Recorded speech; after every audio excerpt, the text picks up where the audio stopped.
جو ہی کہیں سنگین واردات ہو جاتی ہے مخبر خود بخود تھانے میں پہنچ جاتے ہیں۔ ان مخبروں میں شہر یا علاقے کے معززین بھی شامل ہوتے ہیں۔ تھانے دار کو خوش رکھنے کی غرض سے وہ مخبری کیا کرتے ہیں۔ یہ لوگ اپنی اور اپنے افراد خانہ کی کرتوت پر پردہ ڈالنے کے لیے دوسروں کے گھروں کے اندر کی باتیں معلوم کرتے رہتے تھے اور ہر کسی پر نظر رکھتے تھے، ان کی ٹو میں لگے رہتے تھے، عورتوں پر بھی ان کی نظر رہتی تھی۔ پولیس کی یہ معزز مخبر دراصل پیشہ ور اور خاندانی خوش آمدی اور چاپلوس ہوا کرتے تھے۔ سب سے پہلے جو معزز مخبر میرے پاس آیا وہ ایک سکھ تاجر تھا جس کا کپڑے کا کاروبار تھا۔ وہ سوشل ورکر بھی تھا اور گردوارہ کمیٹی کا سربراہ بھی تھا، اور انگریز ڈپٹی کمشنر جب کبھی دورے پر آتا تو وہ استقبال کرنے والوں میں پیش ہوتا تھا۔ یوں کہہ لیں کہ دراصل وہ ہر دیگ کا چمچہ تھا۔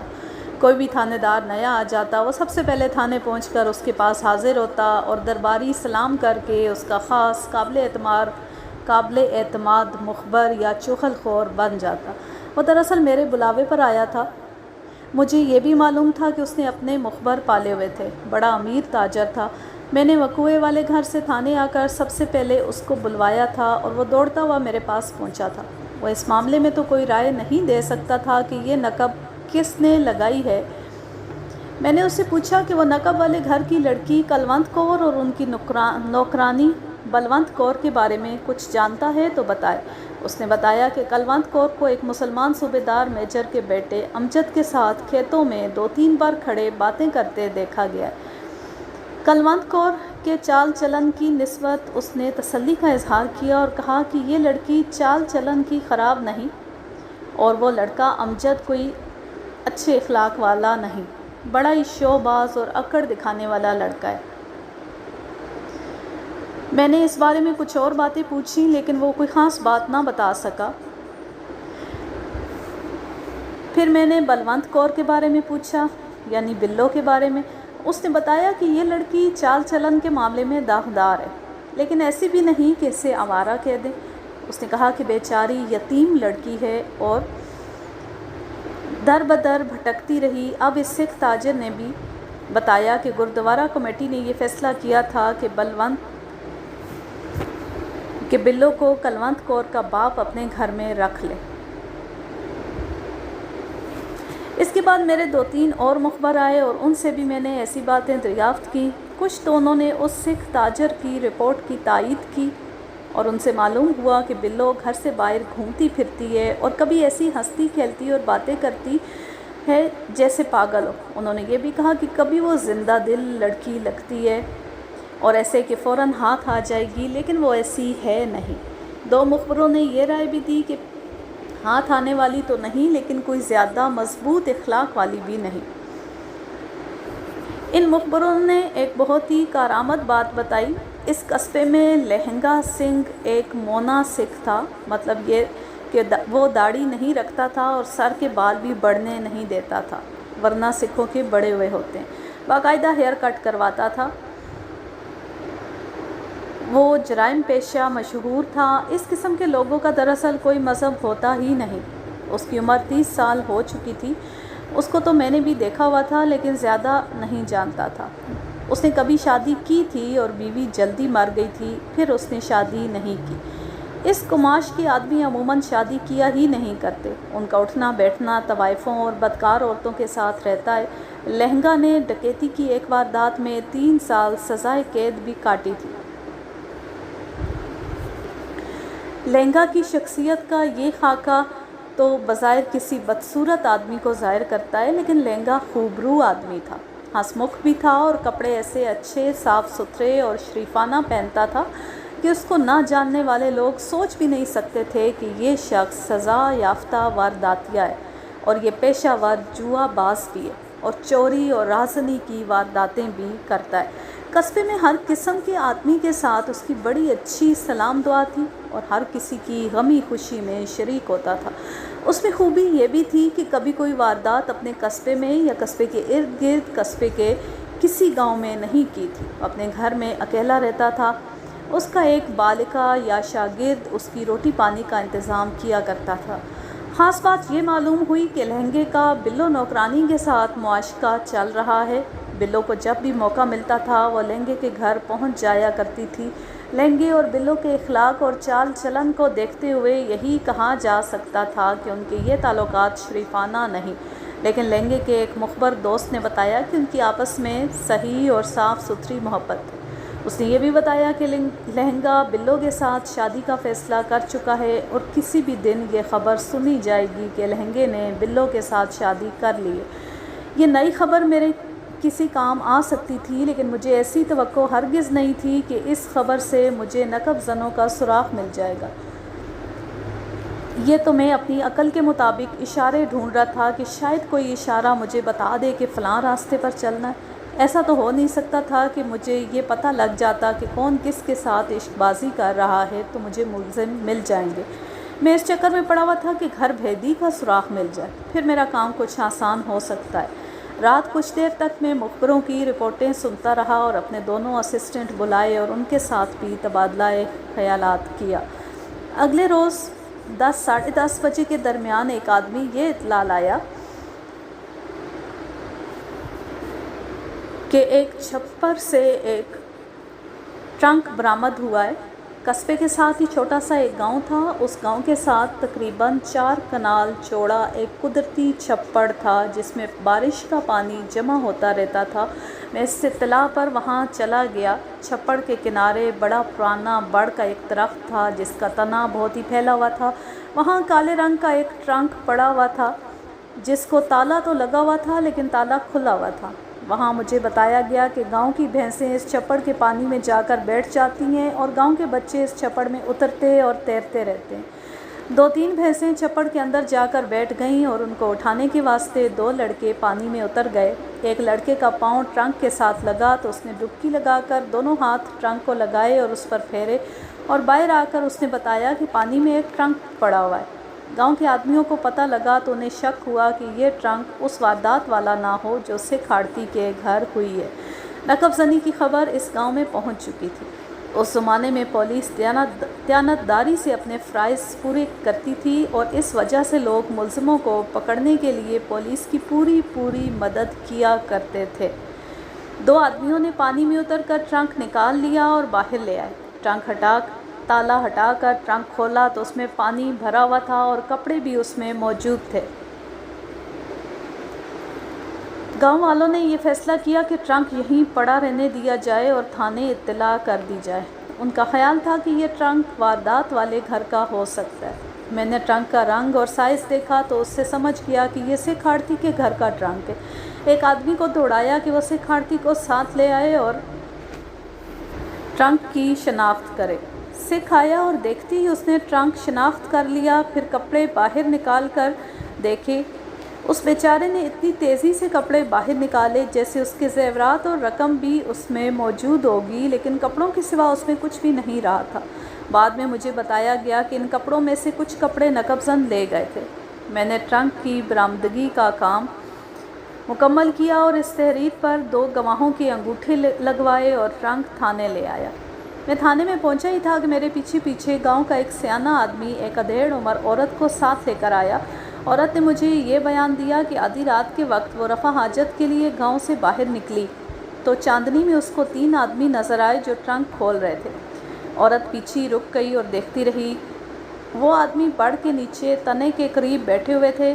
چاندنی اتنی صاف تھی کہ وہ آدمی نظر آ رہے تھے، لیکن بڑ کے سائے کی وجہ سے ان کے چہرے پہچانے نہیں جاتے تھے، نہ یہ نظر آتا تھا کہ انہوں نے ٹرنک میں سے کیا کچھ نکالا ہے۔ پھر انہوں نے ٹرنک بند کر دیا۔ 2 آدمیوں نے ٹرنک دونوں طرفوں سے پکڑا اور 2-3 ہلارے دے کر ٹرنک پانی میں پھینک دیا۔ پھر 2 آدمی ایک طرف چلے گئے اور تیسرا آدمی شہر یعنی قصبے کی طرف چلا گیا۔ عورت نے صبح اپنے گھر میں ذکر کیا تو اس کے ضعیف العمر سسر نے اسے کہا کہ وہ کسی اور کے ساتھ بات نہ کرے، ایسا نہ ہو کہ پولیس اسی کو گھسیٹتی پھرے۔ حالانکہ اس زمانے میں ایسا سلوک پولیس عوام کے ساتھ نہیں کیا کرتی تھی۔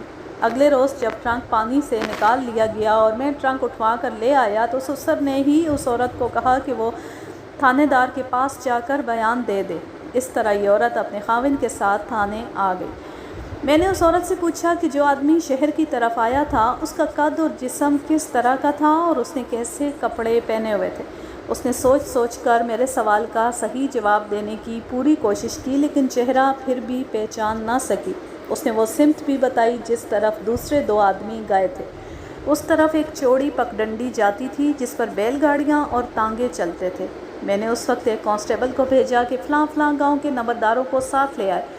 وہ گاؤں شہر سے 3-4 میل دور تھے۔ میں نے ان کے نمبرداروں کو یہ کہنا تھا کہ وہ اپنے اپنے گاؤں کے گھروں پر نظر رکھیں اور رات کو بھی دیکھیں کہ کون کسی گھر میں آتا جاتا ہے۔ نمبرداروں کو معلوم تھا کہ یہ کام کس طرح کرنا ہے۔ اب میرے سامنے 2 مشتبہ تھے، ایک لہنگا جس کا بڑا گہرا تعلق بلو کے ساتھ تھا۔ یہ ہو سکتا تھا کہ بلو نے گھر بھیدی بن کر لہنگے سے ہی یہ واردات کروائی ہو، لیکن ساتھ ہی یہ خیال بھی آتا تھا کہ بلو کے ساتھ تو اس گھر میں بیٹیوں جیسا سلوک ہوتا تھا، پھر وہ اس گھر کو اتنا زیادہ نقصان پہنچانے کے واسطے کیسے تیار ہوگی؟ میں جب اس سوال پر غور کرتا تو کچھ اندھیرا سا نظر آتا تھا۔ بہرحال لہنگے کو شامل تفتیش تو کرنا ہی تھا۔ دوسرا مشتبہ امجد تھا۔ امجد کو مال اور دولت کی ضرورت نہیں تھی، نہ وہ جرائم پیشہ تھا۔ اگر یہ واردات اس نے ساتھ ہو کر کی یا کروائی تھی تو یہ اس کا انتقامی اقدام تھا۔ یہ اسی صورت میں ممکن تھا کہ اسے معلوم ہوتا کہ مال کون سے ٹرنک میں رکھا ہوا ہے اور ٹرنک کہاں ہے۔ میں نے سوچا کہ امجد کو پہلے طلب کیا جائے۔ وہ جلدی آ گیا، قصبے کا رہنے والا تھا، اس کا گھر تھانے سے دور نہیں تھا۔ میں نے اسے دیکھا تو مجھے اچھا لگا۔ قد بھی اس زمانے کے مطابق بڑا ٹھیک ٹھاک اور جسم گٹھا ہوا تھا اور چہرے سے بھی وہ خوبرو تھا، لیکن جب اس کے ساتھ باتیں ہوئیں تو پتہ لگا کہ عقل کا کورا ہے۔ میں نے دل میں طے کر لیا کہ اس کے ساتھ بلو کی طرح پیار و محبت سے بات کروں گا۔ امجد بھائی، میں نے اسے اپنے پاس بٹھا کر کہا، تم ملزم نہیں ہو اور مجھے تم پر کوئی شبہ بھی نہیں ہے۔ تم ابھی نوعمر ہو اور نہیں جانتے کہ زمین کے نیچے جا کر کوئی حرکت کی جائے تو زمین اس کو اگل کر باہر پھینک دیتی ہے اور لوگوں کو پتہ لگ جاتا ہے۔ تمہارا تعلق کلونت کور کے ساتھ ہے تو یہ کوئی جرم نہیں۔ نہ میں تم سے اس بارے میں کوئی سوال کر سکتا ہوں، نہ کروں گا۔ میں نے تم سے تھوڑی سی مدد لینی ہے تاکہ ملزموں تک پہنچ سکوں۔ اس طرح میں نے بات شروع کی اور اس کو کچھ پھونک دی اور کہا کہ سکھوں کی سب سے زیادہ خوبصورت لڑکی اس پر مرتی ہے۔ وہ خوش ہوتا رہا اور ذرا سا بھی نہ سمجھ سکا کہ میں اس سے کس طرح اصل بات نکلوا رہا ہوں۔ میں نے اس طرح ہیر پھیر کر کے بات کی کہ یہ لڑکی اس کے پیچھے اتنی دیوانی ہو گئی تھی کہ اس کو یہ بھی بتا دیا تھا کہ اس کے زیورات اور رقم کس جگہ رکھی ہے۔ امجد ایسا بے وقوف نکلا کہ پھونک میں آ کر میری ہاں میں ہاں ملاتا گیا اور میری اس بات کو صحیح ثابت کر دیا کہ اسے معلوم تھا کہ زیورات کہاں رکھے ہیں۔ میں اس پر زور دیتا رہا کہ اس کو یہ بھی معلوم تھا کہ ٹرنک کون سے کمرے میں اور کس جگہ رکھا ہوا تھا۔ میری اس بات پر وہ چونک پڑا اور مجھ سے پوچھا کہ یہ باتیں کیا کلونت کور نے مجھے بتائی ہیں؟ میں نے ہنستے ہوئے کہا کہ مجھے تو یہ بھی معلوم ہے کہ کلونت کور محبت کو ناپاک کرنے پر راضی نہیں ہو رہی تھی۔ کیا تم اس کے ساتھ شادی کرنا چاہتے تھے؟ میں نے پوچھا۔ نہیں جی، اس نے جواب دیا، میری اپنی رشتہ داری میں ایک سے بڑھ کر ایک خوبصورت لڑکی موجود ہے۔ میں نے بھلا ایک سکھنی کے ساتھ ہی شادی کرنی تھی۔ میں تو اس کے ساتھ دوسری قسم کی دوستی چاہتا تھا، لیکن ابھی وہ مان نہیں رہی تھی۔ میں اس کو اور زیادہ سر چڑھاتا گیا اور آخر کہا کہ اب یہ بتا دے کہ اس نے یہ واردات انتقامی طور پر کروائی ہے یا اس کا کچھ اور مقصد تھا۔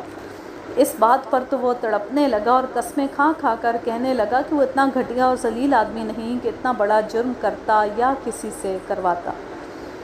میں نے کچھ اور سوچا ہوا تھا۔ میں اس پر یہی الزام لگاتا رہا کہ اس نے انتقاماً یہ واردات کروائی ہے۔ میں نے اس کے انکار کو تسلیم نہ کیا اور یہ کہا کہ اب وہ چلا جائے، میں اسے پھر بلاؤں گا اور وہ سوچ سمجھ کر مجھے جواب دے۔ اگر میں اس کا انکار تسلیم کر لیتا تو وہ فوراً اٹھتا اور بھاگ جاتا، لیکن وہ تو وہاں سے اٹھ ہی نہیں رہا تھا۔ وجہ یہ تھی کہ میں اس کو پکا مشتبہ کہہ رہا تھا۔ بڑی مشکل سے اسے اٹھایا اور بھیج دیا۔ میں نے 2 مخبر تیار رکھے ہوئے تھے۔ امجد کے جانے کے بعد میں نے ان مخبروں کو بلا کر کہا کہ اب وہ امجد پر نظر رکھیں اور دیکھیں کہ یہ کہاں جاتا ہے اور کس سے ملتا ہے۔ میں نے یہ بھی کہا کہ رات کے وقت بھی اس کو دیکھتے رہنا ہے۔ میں نے سوچا یہ تھا کہ یہ اگر ملزم ہے اور اس نے واردات کروائی ہے یا اس میں خود بھی شامل رہا ہے تو یہ فوراً یا رات کے وقت اپنے ساتھیوں کے پاس ضرور جائے گا اور ان کو بتائے گا کہ تھانے دار نے اس پر شبے کا صاف اظہار کر دیا ہے۔ اب لہنگے کی باری تھی۔ کچھ جرائم پیشہ مشتبہ ابھی تھانے میں موجود تھے۔ میں نے ان میں سے 3-4 کو الگ کیا اور ہر ایک کو الگ الگ کر کے یعنی اکیلے اپنے پاس بٹھا کر لہنگے کے بارے میں پوچھنے لگا۔ یہ لوگ ایک دوسرے کے خلاف کم ہی بولا کرتے تھے، لیکن تھانے میں ان کے ساتھ جو سلوک ہو رہا تھا اس سے وہ تنگ آ گئے تھے۔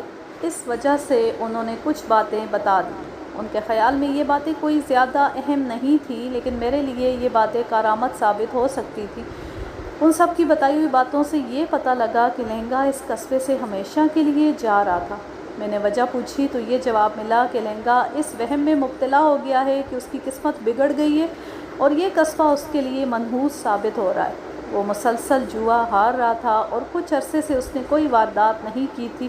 اس کے دل میں یہ ڈر بیٹھ گیا تھا کہ اس نے واردات کی تو پکڑا جائے گا۔ یہ تو میں جانتا تھا کہ یہ لوگ وہمی ہوتے ہیں اور جوتشیوں اور نجومیوں کے پاس جاتے رہتے ہیں۔ ان جرائم پیشہ اشخاص نے مجھے بتایا کہ لہنگے نے ایک جوتشی کو ہاتھ دکھایا تو جوتشی نے اسے کہا کہ وہ اس شہر سے نکل جائے تو پھر اس کی قسمت جاگ اٹھے گی۔ قصبے سے ہمیشہ کے لیے چلے جانے کی ایک وجہ یہ بھی تھی کہ یہاں اس کی 2 آدمیوں کے ساتھ بڑی سخت دشمنی ہو گئی تھی۔ وہ آدمی اتنے طاقتور اور اثر والے تھے کہ اسے نقصان پہنچا سکتے تھے۔ میں نے لہنگے کو پھانسنے کا ایک اور طریقہ اختیار کیا۔ میں نے جس طرح امجد کو پریشان کر کے بھیجا اور اس پر مخبر لگا دیے تھے، اسی طرح میں لہنگے کے ساتھ بھی کر سکتا تھا، لیکن وہ تمام مخبروں کو اچھی طرح جانتا اور پہچانتا تھا، اس لیے اس کے ساتھ امجد والا طریقہ اختیار نہیں کیا جا سکتا تھا۔ میں نے 1.5-2 گھنٹے صرف کر کے ایک خاص انتظام کیا۔ یہ سارا انتظام جب مکمل ہو گیا اس وقت غالباً 1 یا 1:30 بج گیا تھا۔ لہنگے کے ایک شاگرد کو جو اس کے ساتھ رہتا اور اس کے کھانے پینے کا انتظام کرتا تھا، ایک کانسٹیبل کو بھیج کر تھانے بلوایا۔ اس کا نام پتہ انہی مشتبوں سے معلوم کر لیا تھا۔ کانسٹیبل اسے جلد ہی لے آیا۔ وہ 22-23 سال کا نوجوان تھا۔ آڑت کی منڈی میں کوئی محنت مزدوری کا کام کرتا تھا اور چھوٹی موٹی چوری چکاری کر لیا کرتا تھا۔ میں نے پہلے تو اس کو ڈرایا اور کہا کہ لہنگے کو نہ بتانا کہ تمہیں تھانے طلب کیا گیا تھا۔ اس نے ہاتھ جوڑ کر کہا کہ وہ نہیں بتائے گا۔